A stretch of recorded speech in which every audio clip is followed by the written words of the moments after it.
Hello everyone, how are you doing? My name is Pankaj and I am the co-founder of ATP Star. In today's video, we're going to talk about foreign engineering education and we're going to talk about three countries, Australia, Canada and UK. Why? Because a lot of Indian students wish to go there for their undergraduate degree. There is another country by the name of United States of America where a lot of students go for their undergraduate education, but that's a different topic and I will make a separate video on it. So stay tuned for that video as well if you are interested. Yeah, so let's dive into it very quickly. Now, let's look at the differences that these countries have, because the differences are the reasons why we'll choose one over the other, which suits us better, what is more advantageous for us, right? There are differences in scholarships, whether there are differences in jobs, PR and citizenship process, post-study work visa and special advantages that each and every country carries for you. So, you need to know those differences in detail so that you can make the right decision for yourself and your career, right? So, let's dive into it very quickly. You're going to get a lot of interesting facts in this video, so stay tuned till the very end, right? Let's compare these three countries very quickly. So, for example, if you're comparing them on tuition fees, UK is number 1, Australia is number 3 and Canada is number 2, which means that UK is most favorable for us, it is most affordable for us, that's why it is number 1. Australia is number 3, which means that within these three countries, Australia is the most expensive, hence it is number 3 and Canada is number 2. That's how you can read this table, right? So, let's go into this now. Cost of living. Cost of living means that all expenses that you have to bear other than your tuition fees, which is your living expenses, your food expenses, your travel expenses, so on and so forth. In this regard, Canada is the most affordable, which is number 1 here, Australia is number 2 and UK is number 3. Right? That sort of gives you an idea of the cost of living. Now, rankings. Rankings mean that how highly are the universities in these countries ranked on global QS rankings. You know that QS is one of the most respected ranking agencies in the world that ranks universities. Right? So, on that basis, UK comes at number 1 because it has the most number of highly ranked universities in the world in these three countries. Australia is at number 3 and Canada is at number 2. But what I want to tell you again is that if you are applying for any specific university, do check out its own QS rankings before looking at this, because there are a lot of universities in Australia who are very highly ranked, much above the UK universities. So it depends on a university level as well. If you want to check the rankings of any specific university, there is a link in description. You can go there. There is an Excel sheet. You can actually check out the ranks of each and every university that you would perhaps want to apply to. Now, application acceptance. Application acceptance means how many percentage or how many students who apply for a university are able to actually get a confirmation letter from the university, right? So, application acceptance rate in UK is the highest, which means that there is a very high acceptance rate of your application once you apply to a university. Australia is second and Canada is again second at a very similar level. So, here UK is number 1. Visa acceptance is the acceptance rate of visa, the student visa that you apply to. You know that if you don't get a student visa, how will you even go to that country to study? That is a very important factor. UK here is number 1, Australia is number 2 and Canada is also number 2, right? That's something that you should keep in mind. Now, let's look at the next set of data, which is first one is scholarships. What are the kind of scholarships that are on offer? How many number of scholarships are there? That's a very important factor before deciding a country to apply for. So, UK here is number 1 because it has the highest number of scholarships for undergraduate students. That's a very big advantage that you have. Australia is number 2 and Canada is number 3, right? Part-time work is very, very important. Why? Because while you are studying there, 99% of Indian students do part-time work and are able to pay a large part of their fees by themselves, right? Here, Australia is number 1. Why? Because Australia has the highest per hour wage rate and it has the most favorable labor laws, which allows you to work longer hours and actually collect a higher amount of money. So, Australia here is number 1, Canada is number 2 and UK is number 3 in this regard. Job market. In job market, Australia again is number 1. Why? Because Australia has higher average packages. So, for example, if you are an entry-level software engineer from UK, Australia or Canada, you are more likely to get a higher package for the same job in Australia because the economy is such.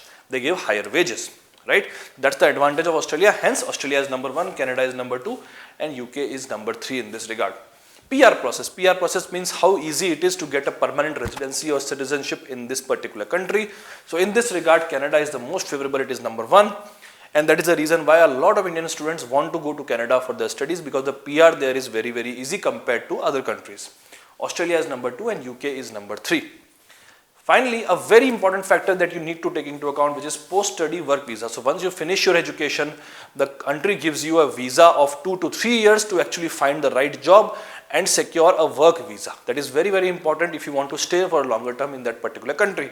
So, Canada here comes at number 1. Why? Because it gives you a post-study work visa of around 3 years.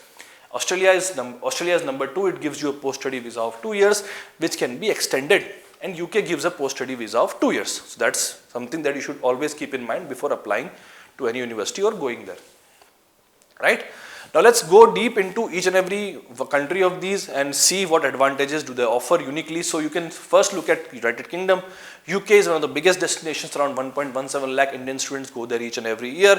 And as you can see, there are a lot of highly ranked universities in engineering and medicine, no matter where in UK you want to study. So you get a lot of good advantages, a lot of good highly ranked universities to study and make your career. Right? A few other advantages that UK offers is Indian diaspora. There are a lot of Indians there, so you get a lot of help, support.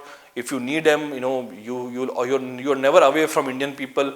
You feel like home. So it's easy for students to adjust and make a life out of there. So that's one advantage. Second, high-paying jobs are available because it has London metropolitan area, which is one of the most advanced or developed markets in the world. So you get a lot of high-paying jobs in London area. That's another advantage that UK has. And finally, it has the highest probability of selection. It has the highest probability of visa acceptance. So if you want to go study abroad, the most likely, the most favorable destination to get your acceptance for a visa or for a university is UK. So that's the advantage that UK offers. Secondly, Australia. Australia is another very big destination. Around 90,000 Indian students go there. A lot of good universities in global top 100, global 100, as you can see here on the table. And some unique advantages that Australia has, which is very high salary packages. Like I told you, for the same job, you get 30% more packages in Australia. So that's a big advantage. Second, number of immigrants are less. So there's a bigger advantage, the more diversity advantage is there. And third, the weather is pleasant all through the year, which means that actually you can work throughout the year in part-time work and actually earn a lot of money, which will really help you offset a lot of your cost. Right? So that's a big advantage, and that's the reason why a lot of Indian students go there to study, because of this particular reason. Right? And finally, Canada is another big destination. 1 lakh plus Indian students go there. A lot of very highly ranked universities again in Canada. The biggest advantage that Canada brings to the table is quick and easy PR. The most easy process of getting a permanent residency in a country is in Canada, and that's and a very good around 3 years of post-study work visa. So you actually get a lot of advantage. You're able to get the right job, which will set you up for future success in Canada, because there's a lot of advantage in that sense. Second, high salary packages, because it's a big market, growing country, a lot of big cities there. So you get a very high offer. There are a lot of very high salary package on offer if you go into the right university and get the right grades. And proximity to USA. There is a big advantage that only Canada has, which is it is very close to USA. It shares the border with USA. And once you get a PR in Canada, you are also able to work in United States.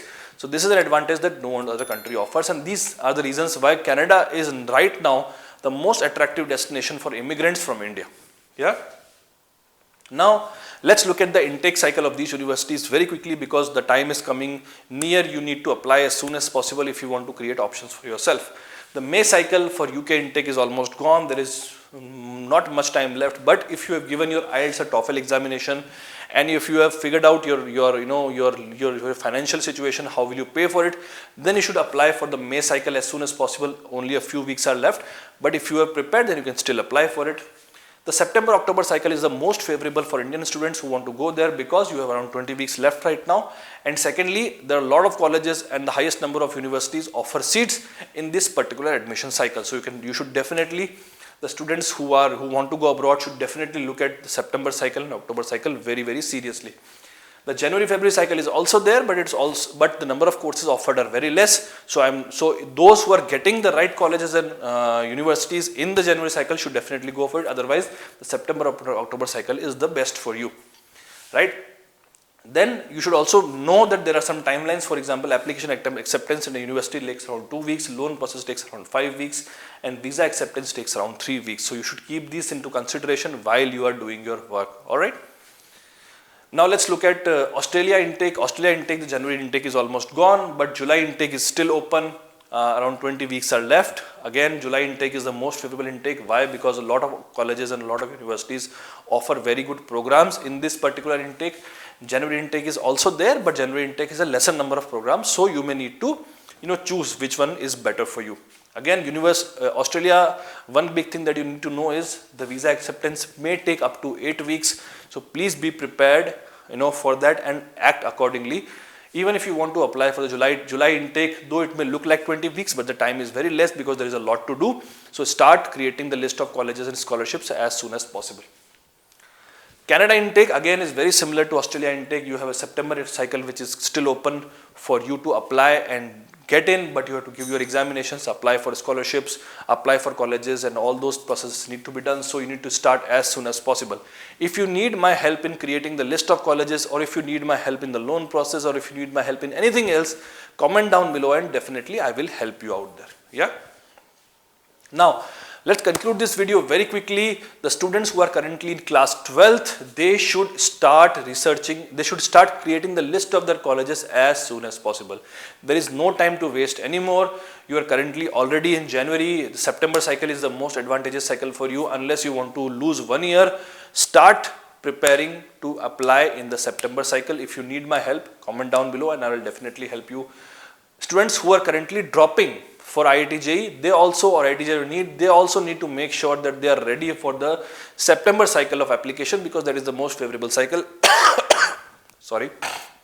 Students who are currently in class 11th should also start as soon as possible. Why? Because if you research, if you do a good job at research, you are more likely to get into a particular university of your choice. So don't assume that you will do research after 1 year or after 6 months. Start your research right away so that you are able to crack the right college and the right scholarship. Yeah.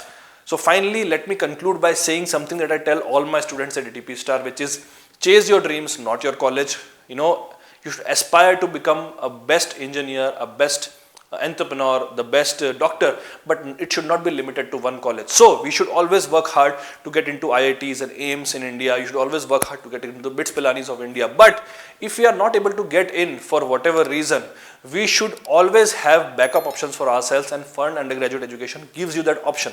So take that very seriously, right? All right, till then, bye-bye, all the best.